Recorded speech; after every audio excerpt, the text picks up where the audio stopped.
And tonight here, what Ian Panel and our team discovered at a children's hospital in Kyiv. Young patients hiding underground for their own safety. Ian Panel leading us off again tonight from Kyiv.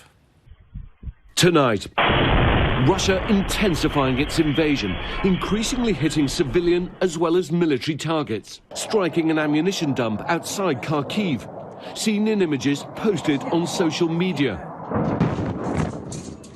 And a battle now raging for control of the country's second largest city. Once again, Russia hitting civilian sites, striking the city's university. Over 2,000 people have been killed throughout the country since the Russian invasion began a week ago, according to Ukrainian officials. These aren't military targets.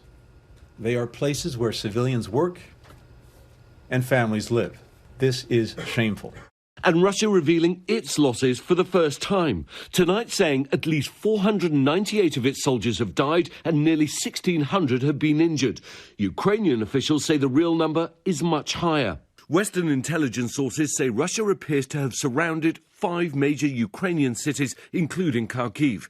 There are multiple reports that the Russians have taken Kherson in the south, which, if confirmed, would be the largest Ukrainian city to fall.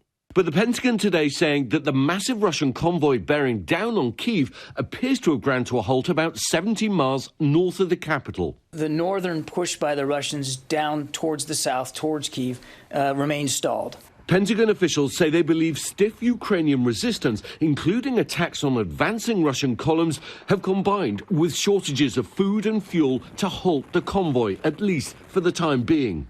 Meanwhile, Ukraine sending a delegation to meet with the Russians today for a second round of talks. But hopes of a breakthrough are low.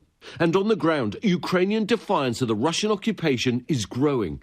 Videos circulating online show hundreds of people blocking the road to the country's largest nuclear facility located in the south. Plant officials denying claims by Russia that its troops now control the facility. But the Russians do control Chernobyl. And the UN's nuclear watchdog groups are raising the alarm that for the first time, nuclear facilities are caught in the middle of a modern military conflict. President Biden today saying they're monitoring Russian tactics for possible war crimes. Russia is intentionally targeting civilian areas. There are over 2,000 civilian deaths. There they are. Thank you. In the State of the Union speech last night, Biden welcomed the Ukrainian ambassador and praised her country's heroism. The Ukrainian ambassador to the United States is here tonight, sitting with the First Lady. Let each of us, if you're able to stand and send an unmistakable signal to the world of Ukraine. Thank you. Biden vowing to keep up the economic and political pressure on Putin. He has no idea what's coming. At the UN today, the General Assembly condemning Russia's invasion in an historic 141-5 vote. Russia isolated, with even allies like Cuba and Iran abstaining. UN officials now say the fighting's forced more than 1 million refugees from the country and predict many more are likely to leave as the Russian onslaught continues. The Kremlin claims it'll allow citizens to flee besieged cities, including Kyiv. But here in the capital, there are many who have no choice but to stay. This is the biggest children's hospital in Ukraine, where medics and staff now risk their own lives to care for more than 190 desperately sick kids here. We're inside the main children's hospital, not just for Kiev, but for the entire country. And the reason we're heading down this passage and underground is because that's where the patients, the children, some of whom are on chemotherapy, have been moved for their own safety. Since the war began, many of them are now on gurneys, hiding underground in the basement, like little Yarek, who has fluid on his brain. And Ilya, whose dad cares for her, while his wife and other kids are hiding near the front lines. It must be harder down here.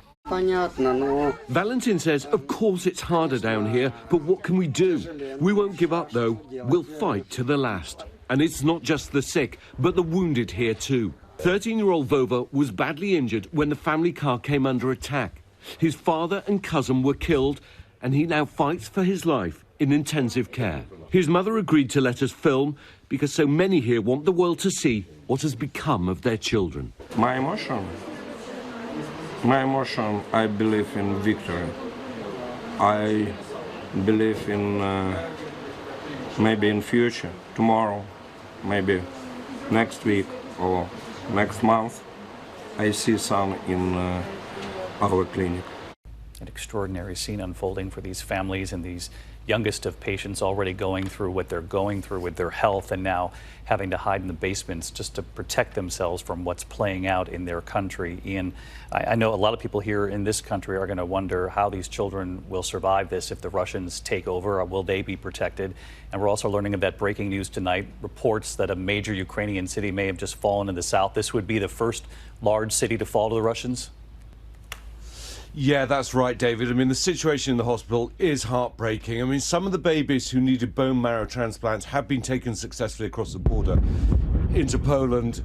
And as I'm talking to you, you can hear what's happening in the city. Here in Kiev, some of the other children, of course, are listening to that sound of the bombardment. They're hiding in the basement. They're fearful that the war's coming to us. As for Kherson, that's potentially a sound that the war is closing in on many cities in the country. The Russian advance may have been slowed, but it hasn't been stopped. David? And as they brace there in Kyiv as well, Ian, you reported there the UN voting 141-5 to condemn Russia's invasion. I'm sure a lot of people are going to be curious who voted against condemning the Russians.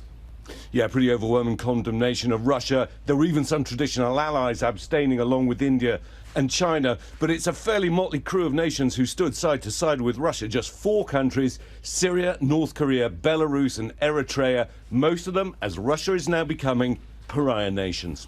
David? All right, Ian Panel leading off our coverage. Ian, please, you and the team stay safe tonight in Kyiv.